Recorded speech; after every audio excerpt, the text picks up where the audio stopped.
finally finished all 8 frames of my Classiclope 580.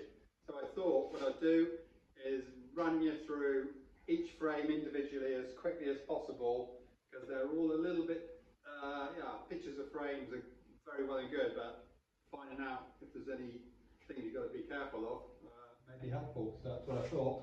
So let's get straight into it. Frame E. This is traditionally the first frame anybody comes to make, and yeah, it is in retrospect the easiest frame.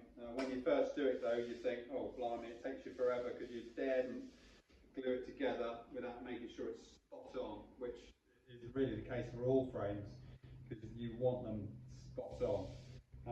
But yeah, nothing really complicated about this frame other than the fact that it's got 2 pieces of wood on the top there, Douglas fir, and you just got to get the right way round, which is quite straightforward. But that's frame E. And we did that straight away. So next frame, along from the bow, we're going from the bow to the stern, is a frame, what is it? B, won't it? It would make sense, but no, it's not. It's D.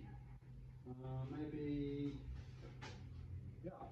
Anyway, it's frame D. Anyway, this is another simple frame actually, and when you do anything, it's the simplest frame, because you take the measurements, but actually it can be quite twisted. You've got to always check your angles on these open frames where there's no serious bits of marine ply. It's just gussets. So check the angles is my advice on that one, and measurements. Next frame, oh yeah, well this is inside the cockpit. These aren't actually in total order, actually, my fault. Frame C, this is it's not in the cockpit, in the main salon, underneath the beds. As you can see, you'll see this frame in lots of videos when you chat to sailors, builders sitting inside their boats. So what you want to take a look at is how nice this is all going to look, I reckon. So what I've done with my frames is I bought a little palm router to router a nice radius on all surfaces that might be touched. And also, I've coated these in 3 layers of epoxy, super sealed. And also, if it's a 90-degree corner on an internal, you try and get that sealed on a straight edge, and it won't, and it will run off. But if you put radiuses on anything, it'll always have a nicer feel to it, and the epoxy will flow around the radius, so you will get a better seal as well as it being aesthetically nicer, and you won't catch yourself when you get thrown across the inside of your boat. So another pretty straightforward frame, as long as you don't mind measuring and checking your angles. Now, another one you will see. It's again inside the main salon. You'll see this one because it doesn't go all the way up. Frame B. Good ones to get started on all of those though. I'm leaving these 2 major ones till the end. This is frame D1, and it is not too difficult because you've got a full-size piece of marine ply to build it on, and you can't really go wrong. Certainly not going to extend over it. It's quite straightforward. Although with this one, this is your main bulkhead in your boat. No hatching. Yeah, this is the forward side of it. But you've got to source your own oak.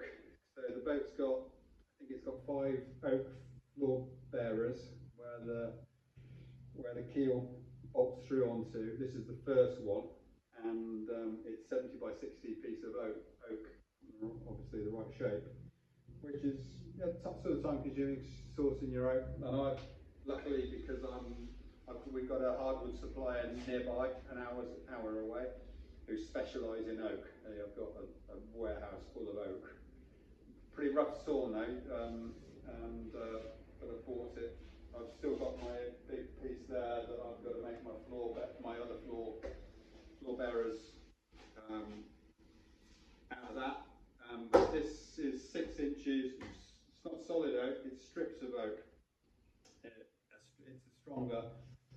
stronger piece if it's made in 6. I think there's 6 layers of 1 inch oak laminated together, or bonded together really, with epoxy and the silica mix, and I've also used, apparently you can use other woods for this, but I thought I've got it, and the mass supports either side, again solid oak, which is lovely. Hard to move though, but yeah, quite nice, a lovely frame. Once it's built, it's quite satisfying to get that one done. So let's see.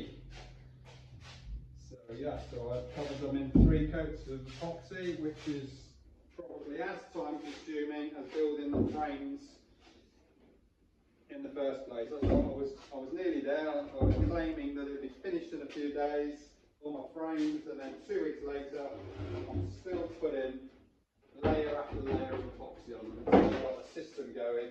I got all 4 frames set up and put the timing right on it. Anyway, that's what we call a learning curve, isn't it? So this one is, as everybody knows, it's the main companionway frame. What is it? What's it called?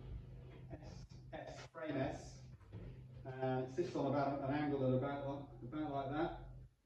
So this is by far the most complicated frame because several reasons. Because you've got wood on both sides of the frame. You're forever turning it over basically in the way you build it, and also on top of that you've got a split piece down here because the 8x4 sheet isn't big enough to do the log, and also you've got an open piece down there, and you've got angles on several surfaces. So when that's in the right place, this is the seat, and you've got angles on it, and you've got an angle on the bottom. So yeah, fair bit of concentration, but you leave that one to the end, and you're up to speed with it anyway. So not too difficult, just time consuming. But still got to be concentrating all the time and measuring. So then we've got.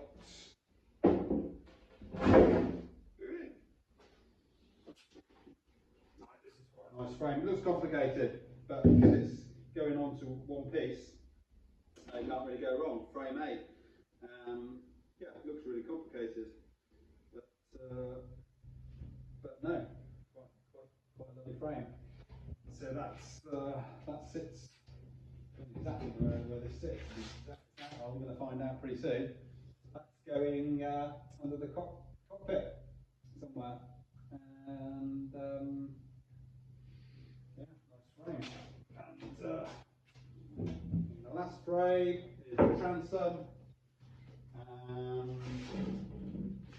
Another straightforward frame, and I haven't epoxied the outside of it because that's going to be done separately when we laminate it. But again, you know, a complicated looking frame, but go through the motions and you get there. So what I've done, this is the only frame I haven't done it on. All my other frames, the internals, anywhere where it could be touched. Oh, I think I mentioned it with the radius. Yeah. So that's all. But this hasn't got anything because it needs that. It needs those surface areas for things to sit on. So they're all done. And my next stage, I'm calling this stage 1, is complete. And now my next stage is what I'm calling stage 2, which is the strong back